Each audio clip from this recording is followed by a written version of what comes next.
Your Excellencies, the Honourable Minister Rob Davies, Minister of Trade and Industry, our Honourable BRICS Ministers from Brazil, Russia, India and China, our Deputy Minister Bulelani Magwanashi, Chairs and Members of the BRICS Business Council, Programme Director Ms. Lerato Mataboge, our political leadership, members of the diplomatic community, ambassadors, government officials, fellow business leaders, esteemed delegates and distinguished guests. A very good morning and welcome to the 10th BRICS Business Forum. Every year, BRICS member states face new challenges and opportunities for development. After several years of slow growth, the global economy began building momentum during 2017. Advanced economies, emerging markets, and some developing countries were supported by a broad-based cyclical upturn. Beneath this welcome news, however, lie some deep uncertainties about the future of the global economy. The scale and speed of economic globalization, aided by the expansion of innovative technologies, has intensified in recent years. Yet specific actions by several advanced economies have brought about negative effects. This is evidenced by rising tariff barriers in the United States, the protracted and seemingly complex withdrawal of Britain from the European Union under Brexit, and rising nationalism and geopolitical tensions driven by unprecedented anxiety and polarization in the US, Middle East and certain European countries.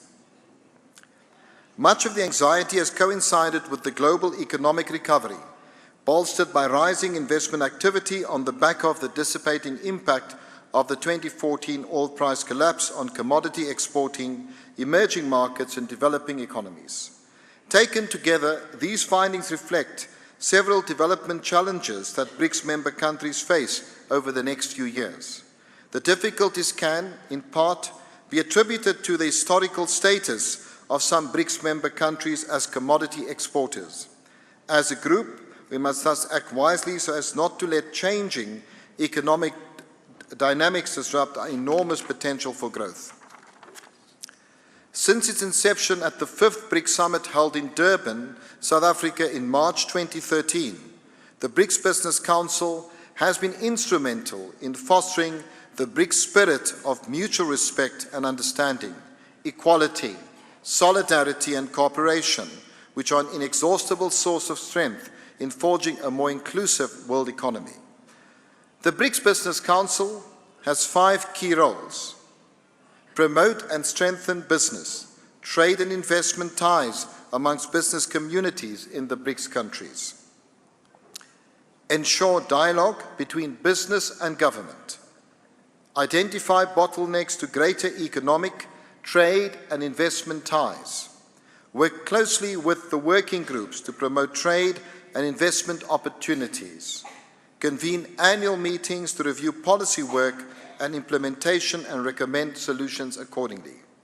Some of the achievements during the formative years of the BRICS Business Council have included, and I only refer to some highlights: the Memorandum of Understanding signed with the New Development Bank on closer cooperation in September 2017, the Joint Declaration of the BRICS Business Council on regulatory cooperation on standards, the e-commerce platform servicing the BRICS countries, the BRICS Experience Sharing Mechanism for the digital economy, the financial service platform serving small and medium enterprises, the investment guides of the BRICS member countries, first compiled during China's presidency and which have been updated during South Africa's presidency, the International Alliance of Skills Development for BRICS countries, with the second Skills Challenge taking place later this year. And I was delighted to be at the launch of the Skills Development Challenge competition in Durban. The establishment of the Regional Aviation Working Group, the establishment of the Digital Economy Working Group to boost innovation-led growth, the progress on the establishment of the BRICS Credit Ratings Agency, the development of the new International Payment System project, and the practical implementation of the Insurance and Reinsurance Support Framework signed in 2017. I'm delighted to report that the 6th BRICS Business Council annual meeting, which was held in Durban, South Africa on the 22nd and 23rd of July 2018, preceding the BRICS Business Forum, was attended by over 400 representatives from the business communities of Brazil, Russia, India, China and South Africa, government officials as well as representatives from strategic partners such as the New Development Bank. This is the largest gathering ever in the history of the BRICS Business Council. The 5 BRICS countries reinforced their ongoing commitment and agreed on the importance of ensuring greater economic trade and investment ties amongst the BRICS countries.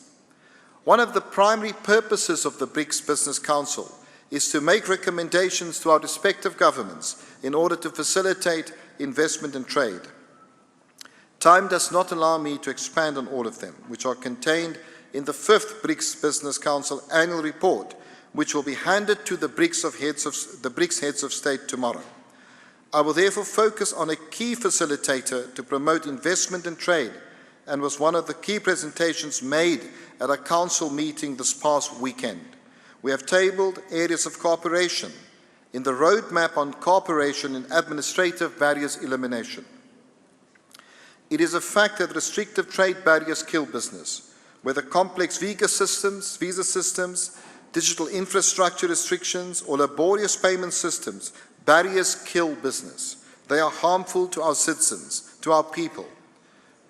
The promise of the 4th Industrial Revolution, which is incorporated into the theme of our BRICS rotating presidency, will thrive in more open societies and open economies. BRICS represents a movement that has turned globalization on its head by contesting the dominant paradigms of global political, economic, and financial interaction, and placed a more inclusive framework on the table. Let us make that framework work for business. It is suggested that consultations amongst the BRICS countries, relevant authorities should take place on the following key issues: long-term multiple entry visas for bona fide frequent business travelers, further simplification of visa procedures amongst the BRICS countries for short-term tourism and other non-business purposes, streamlining and procedures of mutual granting by the BRICS countries for each other's nationals for study and work permits, harmonizing professional standards and mutual recognition of the BRICS countries' qualification licenses. It is indeed a tribute to our political principles who have shepherded this global organization, representing 41% of the world's population, into a fighting force.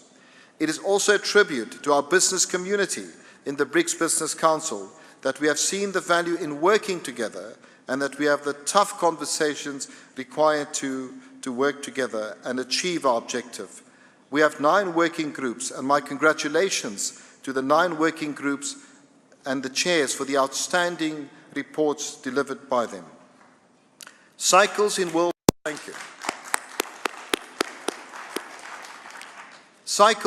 history, from the times of ancient China, ancient India, the ancient kingdoms of Africa and the Americas, the Trans-Saharan and ancient Rome through the industrial revolutions, have shown us that the more open we are to each other, the more we all stand to benefit. This is not to suggest that regulation must be thrown out the window. Policy, prescription and legislation are all very necessary tools. They must, however, be enabling tools rather than punitive instruments.